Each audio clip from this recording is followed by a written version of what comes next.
Hello बच्चों, welcome to nerdy side. आज हम कवर करने वाले हैं फिजिक्स का एक नया चैप्टर। और हाँ, इस वीडियो के बाद कॉन्सेप्ट्स होंगे क्रिस्टल क्लियर। तो चलिए शुरू करते हैं चैप्टर 13 न्यूक्लियाई। पिछले चैप्टर में हमने एटम के बारे में पढ़ा, उसके स्ट्रक्चर को समझा। अब हम उसके भी अंदर जाएंगे, एटम के बिल्कुल दिल में, उसके सेंटर यानी न्यूक्लियस को एक्सप्लोर करेंगे। अब हम इस स्लाइड में एक बहुत ही फंडामेंटल सवाल देखेंगे। सोच के देखो, हम बचपन से पढ़ते आ रहे हैं कि like charges repel each other, positive positive एक दूसरे को धक्का मारते हैं। अब न्यूक्लियस के अंदर तो सारे प्रोटॉन्स भरे पड़े हैं, सब पे पॉजिटिव चार्ज है। तो इतनी छोटी सी जगह में ये सब एक साथ कैसे टिके हुए हैं? इन्हें तो एक दूसरे से दूर भागना चाहिए था, न्यूक्लियस को फट जाना चाहिए था। तो आखिर न्यूक्लियस एग्जिस्ट ही कैसे करता है? इस एक सवाल का जवाब ही इस पूरे चैप्टर की नींव है। चलिए इस पजल को सॉल्व करते हैं। तो इस स्लाइड का मेन आइडिया ये था कि न्यूक्लियस की एग्जिस्टेंसी एक बड़ा सवाल है, क्योंकि पॉजिटिव प्रोटॉन्स एक दूसरे को रिपेल करते हैं, और इसी सवाल का जवाब हम इस चैप्टर में ढूंढेंगे। अब हम इस स्लाइड में न्यूक्लियस के साइज और मास के स्केल को समझेंगे। इसके साइज को फील करने के लिए चलो एक छोटा सा थॉट एक्सपेरिमेंट करते हैं। इमेजिन करो कि पूरा एटम आपका क्लासरूम है, तो न्यूक्लियस कितना बड़ा होगा? Any guess? पूरे क्लासरूम के बीच में रखी हुई एक सुई की नोक, एक पिनहेड, बस इतना सा, इतना छोटा। इसका मतलब एटम का 99% से ज्यादा हिस्सा तो बस खाली स्पेस है। लेकिन, और ये लेकिन बहुत इंपॉर्टेंट है, उस छोटी सी पिनहेड में एटम का 99.9% से भी ज्यादा मास कॉन्सेंट्रेटेड है।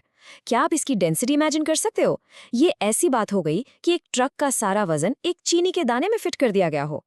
तो इस स्लाइड का मेन आइडिया ये था कि न्यूक्लियस एटम के कंपैरिजन में इनक्रेडिबली छोटा है, लेकिन एटम का लगभग सारा मास उसी में कॉन्सेंट्रेटेड होता है। अब हम इस स्लाइड में ये देखेंगे कि एटॉमिक मासेस को मेजर कैसे करते हैं। देखो, प्रोटॉन जैसे छोटे पार्टिकल्स का मास किलोग्राम्स में लिखना थोड़ा इनकन्वीनियंट है। वैल्यूज आती हैं 10⁻⁻27, बहुत लंबे नंबर्स हो जाते हैं। इसलिए साइंटिस्ट ने एक रिलेटिव स्केल बनाया। उन्होंने कार्बन 12 एटम को एज अ स्टैंडर्ड रेफरेंस चुना। तो डेफिनेशन बहुत सिंपल है। 1 एटॉमिक मास यूनिट, जिसे हम U से लिखते हैं, is exactly equal to 1/12 the mass of a single carbon 12 atom. और जब इसकी वैल्यू kg में निकाली जाती है तो वो आती है अप्रॉक्सीमेटली 1.66 इंटू 10⁻⁻27 kg। ये वैल्यू आगे बहुत काम आने वाली है, इसे जरूर नोट कर लीजिए।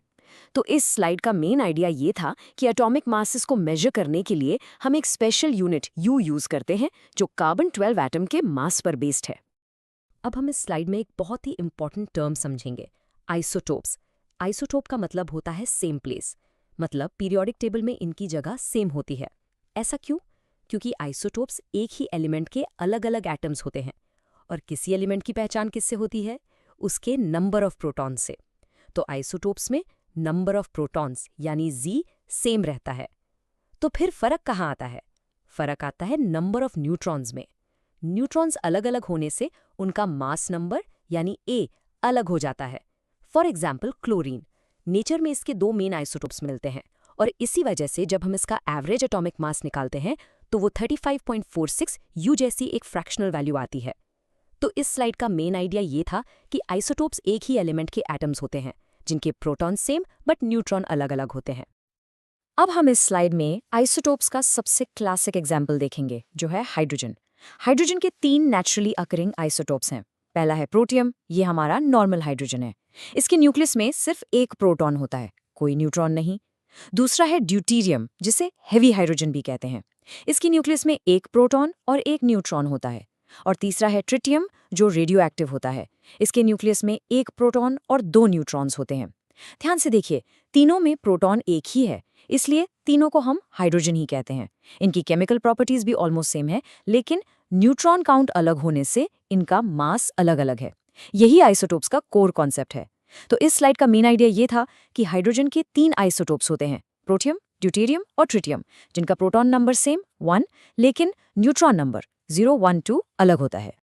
अब हम इस स्लाइड में न्यूट्रॉन की डिस्कवरी की कहानी देखेंगे। जब आइसोटोप्स डिस्कवर हुए तो एक नया सवाल खड़ा हो गया। ड्यूट्रियम का मास प्रोटॉन से डबल था, पर चार्ज तो उतना ही था। ये एक्स्ट्रा मास आ कहाँ से रहा है? साइंटिस्ट ने सोचा जरूर न्यूक्लियस के अंदर कोई न्यूट्रल पार्टिकल है। फिर 1932 में जेम्स चैडविक ने एक बहुत ही इंपॉर्टेंट एक्सपेरिमेंट किया। उन्होंने बेरिलियम मेटल पर अल्फा पार्टिकल्स यानी हीलियम न्यूक्लियाई से बम्बार्डमेंट किया। उन्होंने ऑब्जर्व किया कि एक ऐसी रेडिएशन निकल रही है जिस पर कोई चार्ज नहीं है, लेकिन ये रेडिएशन बहुत पावरफुल थी। ये गैमा रेज फोटॉन्स नहीं हो सकती थीं। चार्डविक ने कंक्लूड किया कि ये जरूर कोई नया पार्टिकल है, एक ऐसा पार्टिकल जिसका कोई चार्ज नहीं है लेकिन मास लगभग प्रोटॉन के बराबर है, और इसी पार्टिकल को नाम दिया गया न्यूट्रॉन। तो इस स्लाइड का मेन आइडिया ये था कि जेम्स चार्डविक ने न्यूट्रॉन को डिस्कवर किया जब उन्होंने बेरिलियम पर अल्फा पार्टिकल से बम्बार्डमेंट करके एक पावरफुल न्यूट्रल रेडिएशन ऑब्जर्व की। अब हम इस स्लाइड में न्यूक्लियस के दो मेन बिल्डिंग ब्लॉक्स यानी न्यूक्लियॉन्स को कंपेयर करेंगे। तो अब हमारे पास न्यूक्लियस के दो बिल्डिंग ब्लॉक्स हैं, प्रोटॉन्स और न्यूट्रॉन्स। इन्हें कलेक्टिवली न्यूक्लियॉन्स कहते हैं। ध्यान से इस टेबल को देखिए। प्रोटॉन का चार्ज है +E। न्यूट्रॉन, जैसा नाम से ही क्लियर है, न्यूट्रल है, चार्ज 0। अब इनके मास पर ध्यान दीजिए। देखने में लगभग सेम है, बट अगर आप 4th डेसिमल प्लेस तक देखें तो न्यूट्रॉन का मास है 1.00866 U और प्रोटॉन का है 1.00727 U। इसका मतलब न्यूट्रॉन थोड़ा सा, जस्ट स्लाइटली हैवियर है प्रोटॉन से। ये छोटा सा डिफरेंस आगे जाकर बहुत बड़ा रोल प्ले करेगा, इसे याद रखिएगा। तो इस स्लाइड का मेन आइडिया ये था कि न्यूक्लियॉन्स, प्रोटॉन्स एंड न्यूट्रॉन्स के चार्ज अलग होते हैं और उनके मास में थोड़ा सा डिफरेंस होता है, जिसमें न्यूट्रॉन थोड़ा भारी होता है। अब हम इस स्लाइड में 3 ऐसे टर्म्स देखेंगे जो एग्जाम में स्टूडेंट्स को सबसे ज्यादा कंफ्यूज करते हैं: आइसोटोप्स, आइसोबार्स एंड आइसोटोन्स। इन्हें याद रखने की एक सिंपल ट्रिक है, उनके नाम में ही क्लू छुपा है। देखिए, आइसोटोप्स में P आता है, इसका मतलब इनमें प्रोटॉन नंबर Z सेम होता है। आइसोबार्स में A आता है मास नंबर के लिए, इनमें मास नंबर A सेम होता है। एग्जाम्पल देखिए, ट्रिटियम और हीलियम 3, दोनों का मास नंबर 3 सेम है, लेकिन ध्यान दो प्रोटॉन नंबर अलग है, इसलिए ये अलग अलग एलिमेंट्स हैं। और आइसोटोन्स में N आता है, इसका मतलब इनमें न्यूट्रॉन नंबर N सेम होता है, जैसे मर्क्यूरी 198 और गोल्ड 197, दोनों में 180 न्यूट्रॉन्स हैं। तो इस स्लाइड का मेन आइडिया ये था कि आइसोटोप्स, आइसोबार्स और आइसोटोन्स को उनके नाम से याद रख सकते हैं: P for same protons, A for same mass number और N फॉर सेम न्यूट्रॉन्स। अब हम इस स्लाइड में ये देखेंगे कि न्यूक्लियस के साइज को मैथमेटिकली कैसे रिप्रेजेंट कर सकते हैं। एक्सपेरिमेंट से ये फॉर्मूला निकला है, R = R0 A⁻⁴। यहाँ R न्यूक्लियस का रेडियस है, A उसका मास नंबर है और R0 ये एक एक्सपेरिमेंटल कांस्टेंट है जिसे न्यूक्लियर रेडियस पैरामीटर कहते हैं, और इसकी वैल्यू लगभग 1.2 फेम्टोमीटर होती है। फेम्टो मतलब 10⁻⁻15। अब इस फॉर्मूला का सबसे इंपॉर्टेंट कंक्लूजन क्या है? अगर आप न्यूक्लियस का वॉल्यूम V कैलकुलेट करें, जो कि स्फीयर के लिए होता है 4/3 πr3, और उसमें R की ये वैल्यू डालें, तो आप देखेंगे कि volume V is directly proportional to mass number A। Simple शब्दों में, जितने ज्यादा पार्टिकल्स न्यूक्लियॉन्स होंगे, उतना बड़ा न्यूक्लियस का वॉल्यूम होगा। बिल्कुल लॉजिकल है ना? तो इस स्लाइड का मेन आइडिया ये था कि न्यूक्लियस का रेडियस उसके मास नंबर की पावर 1/3 के प्रोपोर्शनल होता है, जिसका मतलब है कि न्यूक्लियस का वॉल्यूम मास नंबर के डायरेक्टली प्रोपोर्शनल है। अब हम इस स्लाइड में न्यूक्लियस की डेंसिटी की बात करेंगे, जो पिछले फॉर्मूला का एक बहुत ही शॉकिंग रिजल्ट है। सोचो, डेंसिटी का फॉर्मूला क्या होता है? Mass upon volume. हमने देखा कि न्यूक्लियस का मास m भी मास नंबर A के प्रोपोर्शनल है, और पिछली स्लाइड में देखा कि वॉल्यूम V भी A के प्रोपोर्शनल है। तो जब आप रेशियो लेंगे मास बाय वॉल्यूम, तो A से A कैंसिल हो जाएगा। इसका मतलब चाहे हाइड्रोजन का छोटा न्यूक्लियस हो या यूरेनियम का भारी न्यूक्लियस, सबकी डेंसिटी लगभग सेम रहती है, इट्स कांस्टेंट। और ये वैल्यू देखो, 2.3 × 10⁻17 किलोग्राम्स पर मीटर क्यूब। ये इतनी ज्यादा है कि अगर आप न्यूक्लियर मैटर का 1 चम्मच भर लें तो उसका वेट माउंट एवरेस्ट से भी ज्यादा होगा। Mind boggling, right? तो इस स्लाइड का मेन आइडिया ये था कि सभी न्यूक्लियाई की डेंसिटी अमेजिंगली हाई और लगभग कांस्टेंट होती है, क्योंकि मास और वॉल्यूम दोनों ही मास नंबर के प्रोपोर्शनल होते हैं। अब हम इस स्लाइड में आते हैं फिजिक्स की शायद सबसे फेमस इक्वेशन पर, जिसने 20th सेंचुरी साइंस को हमेशा के लिए बदल दिया। ये है Einstein's mass energy equivalence, E = mc²। ये इक्वेशन कहती है कि मास और एनर्जी दो अलग चीजें नहीं हैं, they are two sides of the same coin. Mass को एनर्जी में कन्वर्ट किया जा सकता है और एनर्जी को मास में। यहाँ E एनर्जी है, m मास है और c है स्पीड ऑफ लाइट।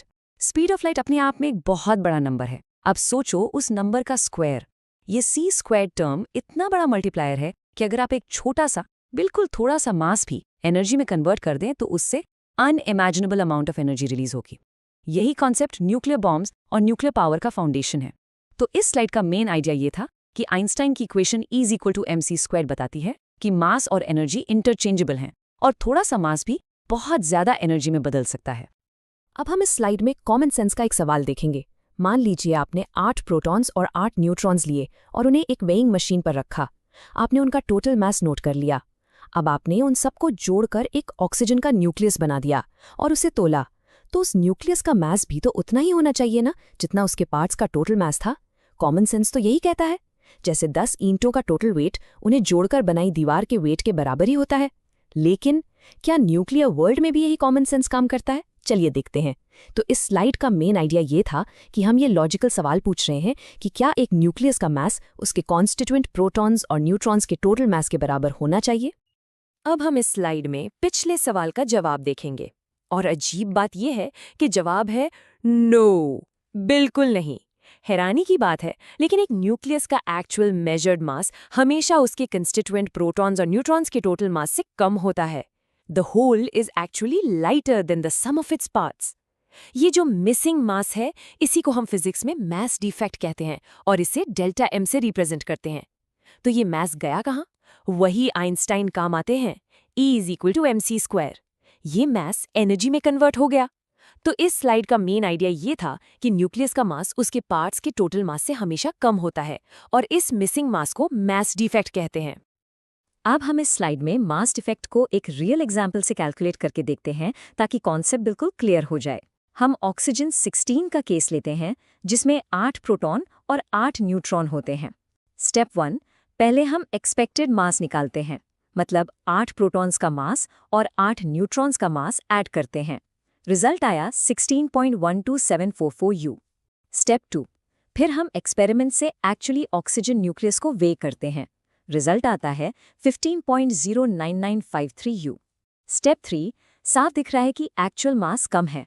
इनका डिफरेंस यानी एक्सपेक्टेड माइनस एक्चुअल जो है 0.13691 U, यही है इसका मास डिफेक्ट यानी डेल्टा एम। तो इस स्लाइड का मेन आइडिया ये था कि ऑक्सीजन 16 का एग्जाम्पल लेकर हमने कैलकुलेट किया कि उसका एक्चुअल मास उसके कंपोनेंट्स के टोटल मास से 0.13691 U कम है और यही इसका मास डिफेक्ट है। अब हम इस स्लाइड में उस एनर्जी की बात करेंगे जिसमें मास डिफेक्ट कन्वर्ट हुआ। इस एनर्जी को कहते हैं बाइंडिंग एनर्जी या EB। सिंपल वर्ड्स में ये मास डिफेक्ट का एनर्जी इक्विवेलेंट है। फॉर्मूला है EB=Δmc²। इसका फिजिकल मीनिंग क्या है? इसके 2 मतलब हैं, ध्यान से सुनना। पहला, जब प्रोटॉन्स और न्यूट्रॉन्स मिलकर न्यूक्लियस बनाते हैं तब इतनी एनर्जी रिलीज होती है। और दूसरा, अगर आपको उस न्यूक्लियस को वापस उसके प्रोटॉन्स और न्यूट्रॉन्स में तोड़ना है तो आपको अकेले अकेले न्यूक्लियॉन्स को इतनी ही एनर्जी बाहर से देनी पड़ेगी। तो आप कह सकते हैं कि बाइंडिंग एनर्जी वो कॉस्मिक ग्लू है जो सारे न्यूक्लियंस को एक साथ इतनी टाइटली बांध कर रखता है उस रिपल्शन के खिलाफ। तो इस स्लाइड का मेन आइडिया ये था कि मास डिफेक्ट बाइंडिंग एनर्जी में कन्वर्ट हो जाता है जो न्यूक्लियस को एक साथ बांध कर रखती है। अब हम इस स्लाइड में स्टेबिलिटी का असली पैरामीटर देखेंगे। सोचो, क्या ज्यादा बाइंडिंग एनर्जी का मतलब हमेशा ज्यादा स्टेबिलिटी है? ऐसा जरूरी नहीं है। एक भारी न्यूक्लियस जैसे यूरेनियम की टोटल बाइंडिंग एनर्जी EB एक हल्के न्यूक्लियस से कहीं ज्यादा होगी क्योंकि उसमें न्यूक्लियॉन्स ही 238 हैं। तो क्या यूरेनियम ज्यादा स्टेबल हुआ? बिल्कुल नहीं। एक फेयर कंपैरिजन करने के लिए हमें टोटल एनर्जी को टोटल नंबर ऑफ न्यूक्लियॉन से डिवाइड करना पड़ेगा। हमें ये देखना है कि एवरेज में हर एक न्यूक्लियॉन कितना टाइटली बाउंड है और इसी क्वांटिटी को कहते हैं बाइंडिंग एनर्जी पर न्यूक्लियॉन, EBN। फॉर्मूला है EBN=EB/A। जिस न्यूक्लियस का EBN जितना ज्यादा होगा वो उतना ही ज्यादा स्टेबल माना जाएगा। तो इस स्लाइड का मेन आइडिया ये था कि न्यूक्लियर स्टेबिलिटी का अकेले बाइंडिंग एनर्जी से नहीं बल्कि बाइंडिंग एनर्जी पर न्यूक्लियॉन EBN से पता चलता है। अब हम इस स्लाइड में न्यूक्लियर फिजिक्स के सबसे इंपॉर्टेंट ग्राफ्स में से एक देखेंगे और ये सारी इन्फॉर्मेशन पूरे यूनिवर्स के सभी न्यूक्लियाई की स्टेबिलिटी की कहानी इस एक ग्राफ में छिपी है। ये है बाइंडिंग एनर्जी पर nucleon EBN versus mass number A का कर्व। इसको आप स्टेबिलिटी का मैप भी कह सकते हो। इस ग्राफ को समझना बहुत आसान है। वाई एक्सिस पर EBN है यानी स्टेबिलिटी। जो न्यूक्लियस इस कर्व पर जितना ऊपर है वो उतना ही ज़्यादा स्टेबल है। एक्स एक्सिस पर मास नंबर है यानी न्यूक्लियस का साइज। तो इस स्लाइड का मेन आइडिया ये था कि EBN वर्सेस ए कर्व एक स्टेबिलिटी मैप की तरह है, जहां कर्व का पीक सबसे स्टेबल न्यूक्लियाई को रिप्रेजेंट करता है। अब हम इस स्लाइड में इस स्टेबिलिटी मैप को डिटेल में पढ़ते हैं। इसके 3 मेन रीजन्स हैं। पहला, लेफ्ट साइड में A<30 वाले हल्के न्यूक्लियाई, ये कर्व पर नीचे हैं यानी कम स्टेबल हैं। स्टेबिलिटी पाने के लिए ये ऊपर चढ़ना चाहते हैं। ऐसा वो आपस में जुड़कर यानी फ्यूज होकर कर सकते हैं। इसे न्यूक्लियर फ्यूजन कहते हैं। दूसरा, मिडिल रीजन, जहां A30 से 170 तक है। ये कर्व का प्लेटो है, यहाँ सबसे ज्यादा स्टेबल एलिमेंट्स रहते हैं। इसका पीक यानी सबसे स्टेबल न्यूक्लियस है आयरन 56। तीसरा, राइट साइड में A>170 वाले भारी न्यूक्लियाई, ये भी कर्व पर नीचे हैं। स्टेबिलिटी पाने के लिए इनका नेचुरल टेंडेंसी है कि ये टूटकर यानी फिजन करके बीच वाले रीजन में आ जाएं जहां स्टेबिलिटी ज्यादा है। तो इस स्लाइड का मेन आइडिया ये था कि बाइंडिंग एनर्जी कर्व के अनुसार हल्के न्यूक्लियाई फ्यूज होकर और भारी न्यूक्लियाई फिजन करके स्टेबिलिटी हासिल करते हैं, जबकि मिडिल वेट न्यूक्लियाई सबसे ज्यादा स्टेबल होते हैं। अब हम इस स्लाइड में उस फोर्स को समझेंगे जो न्यूक्लियस को बांधता है। तो हमने बाइंडिंग एनर्जी की बात की, लेकिन ये एनर्जी किस फोर्स से आती है? उस फोर्स को हम कहते हैं स्ट्रॉन्ग न्यूक्लियर फोर्स। ये ग्राफ उसके अजीब नेचर को दिखाता है। वाई एक्सिस पर पोटेंशियल एनर्जी है और एक्स एक्सिस पर दो न्यूक्लियॉन्स के बीच का डिस्टेंस। देखो, जब डिस्टेंस 0.8 फेम्टोमीटर से ज्यादा होता है तो पोटेंशियल एनर्जी नेगेटिव है। नेगेटिव पोटेंशियल एनर्जी का मतलब फोर्स अट्रैक्टिव है जो उन्हें पास खींचता है। लेकिन जैसे ही डिस्टेंस 0.8 फेम से कम होता है, पोटेंशियल एनर्जी अचानक से बहुत पॉजिटिव हो जाती है, मतलब फोर्स एक्सट्रीमली रिपल्सिव हो जाता है। और यही इसका फीचर है जो न्यूक्लियस को स्टेबल रखता है, अट्रैक्ट करके जोड़े रखता है और रिपेल करके कोलैप्स होने से बचाता है। तो इस स्लाइड का मेन आइडिया ये था कि न्यूक्लियर फोर्स एक सर्टेन डिस्टेंस तक अट्रैक्टिव होता है, लेकिन बहुत पास आने पर हाईली रिपल्सिव हो जाता है। अब हम इस स्लाइड में स्ट्रॉन्ग न्यूक्लियर फोर्स की 3 सबसे इंपॉर्टेंट प्रॉपर्टीज को समराइज करेंगे। ये एग्जाम के लिए बहुत इंपॉर्टेंट है। पहली प्रॉपर्टी, ये नेचर की सबसे स्ट्रॉन्ग फोर्स है। ये प्रोटॉन्स के बीच के इलेक्ट्रोस्टैटिक रिपल्शन से भी लगभग 100 गुना ज्यादा स्ट्रॉन्ग है। दूसरी प्रॉपर्टी, ये बहुत शॉर्ट रेंज फोर्स है। ये सिर्फ न्यूक्लियस के अंदर कुछ फेम्टोमीटर्स तक ही काम करती है। उससे दूर जाने पर यह फोर्स अचानक 0 हो जाती है। और तीसरी, ये चार्ज इंडिपेंडेंट है। इस फोर्स को इस बात से कोई मतलब नहीं कि पार्टिकल पर चार्ज है या नहीं।